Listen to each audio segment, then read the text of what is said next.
दोस्तों, बिहार की राजनीति में भूचाल ला देने वाली खबर है। प्रधानमंत्री नरेंद्र मोदी के दौरे से ऐन पहले आधी रात को बाहुबली नेता अनंत सिंह की गिरफ्तारी हो गई है। दुलार चंद हत्याकांड के 2 दिन बाद लगातार सवाल उठाए जा रहे थे नीतीश सरकार पर, एनडीए सरकार पर, कि आखिर आप तो कह रहे थे कि आपने जंगल राज खत्म कर दिया, तो ये क्या है? दिन दहाड़े एक व्यक्ति की हत्या हो जाती है, नामजद एफआईआर होती है, 48 घंटे से ज्यादा का वक्त हो जाता है, कोई गिरफ्तारी नहीं थी। तो फाइनली आप ये कह सकते हैं कि दबाव काम आया।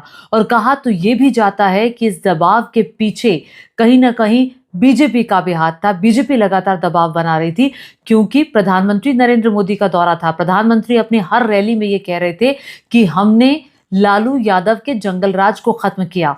तो सवाल ये उठाए जा रहे थे कि अगर वो जंगल राज था तो क्या ये महाजंगल राज नहीं है? क्योंकि दिन दहाड़े दुलार चंद की हत्या कर दी जाती है, और हत्या जब हुई उसके बाद दुलारचंद के पोते ने नामजद एफआईआर दर्ज कराई कि अनंत सिंह ने मारा है। पहले दुलारचंद के पांव में गोली मारी जाती है और फिर उनके ऊपर बताया जा रहा है कि थार गाड़ी चढ़ा दी जाती है। उनकी हत्या हो गई। हालांकि दुलारचंद भी एक अपराधी रहे हैं, उनकी भी छवि जो है वो बाहुबली की रही है। जब भी बिहार के बाहुबलियों का नाम आता है तो खुद ब खुद नाम मुंह से अनंत सिंह का निकलता है। ये वो अनंत सिंह है जिन्हें छोटे सरकार कहा जाता है। उनके अनंत सिंह के बारे में तो एक बार ये भी कहा जाता था, एक वक्त में, एक दौर में, कि बिहार में चलती होगी किसी की भी सरकार, लेकिन मोकामा में तो अनंत सिंह की ही सरकार चलती है, इसीलिए छोटे सरकार कहा जाता था। और इस छोटे सरकार जो कि कहा जाता है अनंत सिंह को, इनके बारे में ये भी कहा जाता है कि ये मोकामा के डॉन है, इनका खौफ है, इनका डर है। और ये जो मोकामा की सीट है, अगर आप कहें तो पिछले कई सालों से मोकामा की सीट पर अनंत सिंह परिवार का ही कब्जा है, 1990 के बाद से। हालांकि अगर एक बार 5 साल को छोड़ दिया जाए तो अनंत सिंह की जो छवि है वो इस इलाके में रॉबिन हुड की छवि भी है। लोगों को साथ देना, लोगों को पैसा देना, लोगों की मदद करना। लेकिन at the same time Anant Singh एक आपराधिक छवि का व्यक्ति, जिन पर दर्जनों केस दर्ज हैं। अनंत सिंह की गिरफ्तारी की वजह एक दबाव है सोशल मीडिया का, आप ये कह सकते हैं, क्योंकि लगातार ये सवाल उठ रहे थे। अब प्रधानमंत्री का दौरा भी था, प्रधानमंत्री किस मुंह से कहेंगे वहां जाकर के कि भाई हमने जंगल राज को, लालू यादव के जंगल राज को खत्म किया? नहीं कह सकते, क्योंकि उन्हीं के दौरे के आसपास ही हत्या हुई। किसकी? दुलार चंद की। और प्रधानमंत्री और या फिर अमित शाह की रैलियां या फिर बड़े नेता जो जा रहे हैं वो कैसे कहेंगे कि उन्होंने जंगल राज को खत्म किया? लेकिन नीतीश कुमार, मैं आपको बता दूं कि ये वो अनंत सिंह है जो कि नीतीश कुमार की पार्टी जेडीयू से, मोकामा के जेडीयू के उम्मीदवार हैं मोकामा से। नीतीश कुमार की पार्टी ने उन्हें टिकट दिया है। अब उनका जो ये पूरा चुनाव है ये रद्द होता है, या फिर वो चुनाव लड़ते हैं, ये जीत जाते हैं। कहा तो ये भी जा रहा है, जो राजनीतिक पंडित है वो ये भी कह रहे हैं। पहले मैं आपको तस्वीरें दिखा देती हूँ। जब अनंत सिंह की गिरफ्तारी हुई, पटना के एसपी की मौजूदगी में वो 150 पुलिसकर्मी उनके साथ पहुंचे थे। रात के वक्त, आधी रात को ये गिरफ्तारी हुई है, और इस गिरफ्तारी की पुष्टि भी पटना पुलिस की तरफ से कर दी गई है। अब इस मसले को लेकर आगे क्या होता है, क्योंकि जाहिर तौर पर ये वो घटना है जिससे सियासी हड़कंप तो मच ही गया है। सवाल तो ये भी उठ रहा है, कई लोग ये भी सवाल उठा रहे हैं कि क्या ये गिरफ्तारी सिर्फ एक राजनीतिक गिरफ्तारी है या वाकई कानून के तहत की गई गिरफ्तारी है? क्योंकि राजनीतिक गिरफ्तारी का मकसद और मतलब सीधे आप इस बात से लगा सकते हैं कि दबाव बहुत ज्यादा था। क्योंकि अब कोई भी क्योंकि अब जब जेडीयू बोलेगी, नीतीश कुमार कहेंगे, या फिर बीजेपी कहेगी कि हमने जंगल राज को खत्म किया, तो किस मुंह से कहेंगे? तो क्या ये राजनीतिक माइलेज के लिए की गई गिरफ्तारी है या वाकई कानून के जरिए? एक टाइम पे तो ये भी कहा जाता था कि प्रशासन, पुलिस, सब जो है अनंत सिंह के सामने नतमस्तक है। ये वो अनंत सिंह है। ये आर्टिकल जरा देखिए जो छपा है, ये वो अनंत सिंह है जो गाड़ियों के काफिले के साथ धुआंधार प्रचार कर रहे हैं। लेकिन आप सभी जानते हैं कि इस तरह का जो काफिला है वो अलाउड नहीं है। जब से आचार संहिता का उल्लंघन इसे माना जाता था, लेकिन अनंत सिंह तो अनंत सिंह ठहरे। वो देखिए कैसे इस अनंत काफिले के साथ जाते हुए, प्रचार करते हुए। लेकिन इस पर भी चुनाव आयोग ने कुछ नहीं कहा था, चुप्पी साधे रखी। ये प्रचार के दौरान 40 से 50 गाड़ियों का काफिला लेकर चल रहे हैं, जबकि खर्च 3-4 गाड़ियों का ही दिखा रहे हैं। अब इनका दावा है कि ये घर से प्रचार के लिए 3-4 गाड़ी लेकर निकलते हैं, लेकिन समर्थक काफिले के साथ जुड़ते चले जाते हैं। वाहनों की कतार जो है वो लंबी होती जाती है। हालांकि मैं आपको ये बता दूं कि जिला निर्वाचन अधिकारी की तरफ से ये कहा गया था कि आदर्श आचार संहिता के उल्लंघन के मामले में अनंत सिंह पर केस दर्ज किया गया है, सभी पर नजर है और किसी भी प्रत्याशी को चुनाव के दौरान अधिकतम 40 लाख रुपए खर्च करने की अनुमति आयोग की तरफ से दी गई है। प्रचार के लिए वे कितनी भी गाड़ी का इस्तेमाल करें, लेकिन खर्च इससे ज्यादा नहीं होना चाहिए। लेकिन सवाल ये खड़ा होता है कि अनंत सिंह जिस तरह के बयान दे रहे हैं और जिस तरह की बातें कर रहे हैं, वो दिखाता है कि अनंत सिंह को किसी से डर नहीं लगता। आपने बहुत सारे इंटरव्यूज अभी हाल ही में अनंत सिंह के देखे होंगे, लेकिन मैं आपको ये भी बता देना चाहती हूँ कि अनंत सिंह की इस गिरफ्तारी के बाद सोशल मीडिया पर लगातार बहुत सारे बयानात सामने आ रहे हैं। लोगों की अलग अलग प्रतिक्रियाएं हैं। कोई उसे राजनीतिक रूप से की गई गिरफ्तारी कह रहा है, कोई कह रहा है कि ये कानून के तहत की गई गिरफ्तारी है, देखो एनडीए के राज में इस तरह से नहीं चलता है।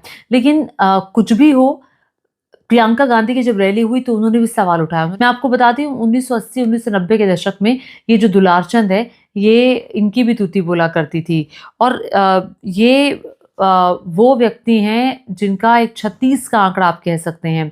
कहा यह जाता है दुलारचंद जो है वो जन स्वराज पार्टी के जो प्रत्याशी हैं पीयूष, उनके समर्थन में प्रचार करने के लिए गए हुए थे। वो प्रत्याशी नहीं थे, वो जन स्वराज पार्टी के प्रत्याशी को समर्थन दे रहे थे और तभी इधर से अनंत सिंह का काफिले के लोग आते हैं।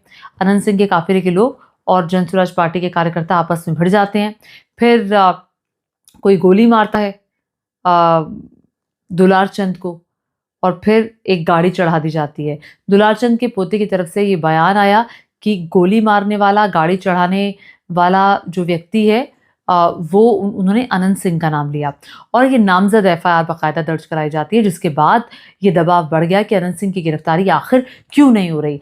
दुलारचंद यादव को जो है जो ये लोग मारा है ना, ये अब जो है हम लोग भूलने वाले नहीं। और ये टाल जो है ना हम लोग का इलाका है, ठीक है जो है ना, अभी हम लोग छोड़ रहे हैं। इस वाले ये नहीं कि जो है गुंडागर्दी पे तुम लोग उतर जाओ।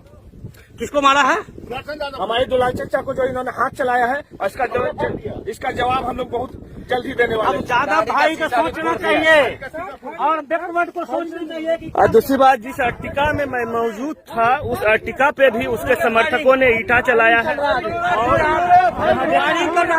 यहाँ देख लीजिए सामने क्या हो रहा है, देख लीजिए चलिए हाँ, यहाँ देख लीजिए इस तरह का माहौल है। छोड़ दीजिए, गाड़ी छोड़ दो, देख लीजिए। नहीं गाड़ी लेके चलिए भाई, यहीं रहने दीजिए गाड़ी।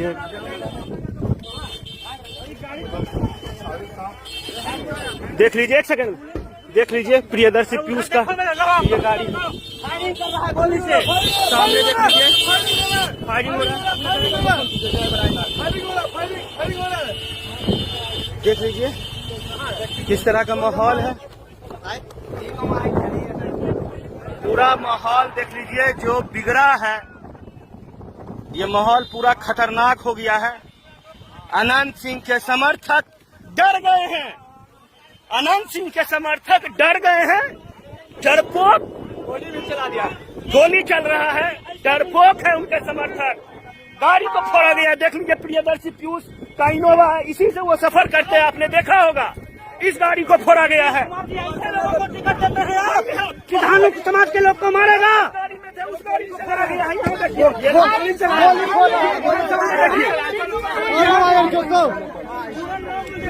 गाड़ी में फोड़ा गया है। क्या डर गए दुलारचंद यादव जी, यादवों के नेता जो है उनके कहाँ गाड़ी कहाँ है? चल एक सेकंड चलाइए, इसको बैठाइए, बैठाइए इसको बच्चा को, अरे बैठ लग रहा। अब राजनीतिक पंडित तो ये भी कहते हैं कि अनंत सिंह का नाम जो गिरफ्तारी अनंत सिंह की हुई है, इसके बाद अनंत सिंह के लिए सहानुभूति बढ़ जाएगी। जो जीत है अनंत सिंह की वो बड़े मार्जिन से होगी। अब देखिए अनंत सिंह की ये जो गिरफ्तारी हुई है, इसके बाद उनका नामांकन रद्द होता है या नहीं, ये भी देखना होगा। अगर रद्द होता है तो फिर यहाँ मोकामा की लड़ाई जो है, चूंकि आरजेडी की तरफ से जो टिकट है वो सूरजभान की पत्नी वीणा देवी को दिया गया है। सूरजभान भी एक बाहुबली हैं, तो ये पूरा इलाका बाहुबलियों का गढ़ आप कह सकते हैं। और ये एक हाई प्रोफाइल सीट है मोकामा। मोकामा जो है वो पटना की ही 14 विधानसभा सीटों में से एक है। और ये जो हत्याकांड हुआ है और जो गिरफ्तारी हुई है, ये बताया जा रहा है कि बाढ़ एक इलाका है मोकामा का, वहां पर घर है अनंत सिंह का, वहां से गिरफ्तारी हुई है और बाढ़ में ही ये घटना घटी थी दुलारचंद हत्याकांड की भी। और ये गिरफ्तारी तो हो गई। अब अनंत सिंह जो है उनका क्या होगा, उनका राजनीतिक भविष्य क्या होगा, और अभी क्या अगर वो जेल में ही रहकर चुनाव लड़ते हैं तो फिर क्या वो जीतेंगे? क्या एक सहानुभूति की लहर जो कुछ राजनीतिक पंडित बता रहे हैं वाकई उनके प्रति होगी, या फिर सूरजभान की जो पत्नी वीणा देवी हैं और जनसुराज पार्टी के पीयूष हैं, जिनके समर्थन में प्रचार करने के लिए दुलारचंद गए हुए थे और उनकी हत्या हो गई, तो कौन बाजी मारता है? आपको क्या लगता है? नीचे कमेंट करके ज़रूर बताइएगा। अगर आप बिहार से हैं तो स्पेशली बताइएगा किस तरह का माहौल है। लेकिन जाते जाते मैं आपको ज़रूर बता देना चाहती हूँ अनंत सिंह के बारे में।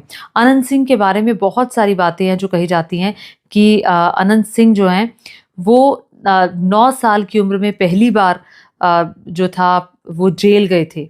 हिंसा उन्होंने की थी। खौफ का दूसरा नाम है। और मोकामा की मिट्टी एक बार फिर उसी छोटे सरकार के नाम पर लाल हुई है। दुलारचंद की हत्या हुई है।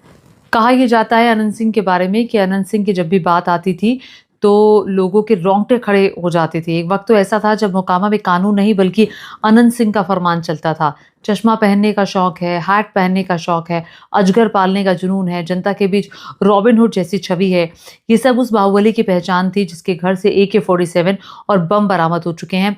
कत्ल, फिरौती, डकैती, अपहरण, रेप जैसे कई सारे मामले अनंत सिंह पर दर्ज हैं। और उसके बाद भी उनका रसूख कम नहीं हुआ। पटना से करीब 40 किलोमीटर दूर है बाढ़ का इलाका जहां पर अनंत सिंह की गिरफ्तारी हुई है। और इसी इलाके में अनंत सिंह अपने 4 भाइयों के सबसे छोटे भाई थे। और पहली बार वो जेल गए थे जब वो 9 साल के थे। अपराध की राह पर उनके कदम बढ़ते गए और अफसर और नेता उनके सामने झुकते गए। यूं ही अनंत सिंह का नाम अनंत सिंह नहीं बना। अनंत सिंह के बारे में कहा जाता है कि उनके बड़े भाई की जिसने हत्या की थी उसे अनंत सिंह ने पत्थर से पीट कर मार डाला था। और अनंत सिंह की कहानी जो राजनीतिक शुरू हुई वो नीतीश कुमार और लालू प्रसाद यादव के ही भी इर्द गिर्द घूमती है। 1994 में जब लालू CM थे तो नीतीश साइडलाइन किए जा रहे थे। तब बाढ़ इलाके की सियासत ने नया मोड़ लिया। 1996, 98, 99 के लोकसभा चुनावों में नीतीश को अपने जातीय समीकरण संभालने के लिए एक बाहुबली की जरूरत थी और उसकी भरपाई अनंत सिंह ने पूरी की। अनंत सिंह इस तरह से बड़ा नाम बन गए। 2005 में नीतीश कुमार ने मोकामा से अनंत सिंह को टिकट भी दिया। बिहार की राजनीति में तब भूचाल आया। सवाल उठा कि नीतीश कुमार तो अपराध मुक्त राजनीति की बात करते हैं और एक बाहुबली को ही टिकट दे रहे हैं। और इस पर हमेशा नीतीश कुमार ने एक चुप्पी साधे रखी, इस पर ज्यादा कुछ नहीं बोला। और अनंत सिंह धीरे धीरे खौफ का दूसरा नाम, खौफ का पर्याय बनते गए। अब रॉबिन हुड की जो छवि अनंत सिंह की है वो कैसे है? छठ पर धोती बांटना, गरीबों को तांगा देना, रमजान में इफ्तार कराना, यही वो तिकड़ी थी जिसने अनंत सिंह को मोकामा में गरीबों का मसीहा बना दिया। अब जब नीतीश और लालू 2015 में साथ आए तो अनंत सिंह ने JDU से इस्तीफा दे दिया। उसी साल उन्होंने जेल से चुनाव लड़ा, एक दिन प्रचार भी नहीं किया, लेकिन फिर भी वो 18,000 से ज्यादा वोटों से जीत हासिल की। और अब जब अनंत सिंह की गिरफ्तारी हुई है तो अनंत सिंह क्या जेल में रहकर ही ये चुनाव जीतेंगे? तो क्या जीत का मार्जिन जो है वो पिछली बार के मुकाबले से ज़्यादा होगा? क्या उनकी जो छवि है उन्हें, उनकी जो गिरफ्तारी है उसके बाद उन्हें सहानुभूति मिलेगी, या फिर ये सहानुभूति जनसुराज पार्टी के जो प्रत्याशी हैं उनके समर्थन में जाएगी? क्योंकि उन्हीं के समर्थन में दुलारचंद जो है वो कैंपेन करने के लिए आए थे जब उनकी हत्या हो गई। और सूरजभान की पत्नी वीणा देवी का क्या होगा? अब ये तमाम सवाल हैं जो मुंह बाय खड़े हैं। आपको क्या लगता है? नीचे कमेंट करके जरूर बताएगा। धन्यवाद।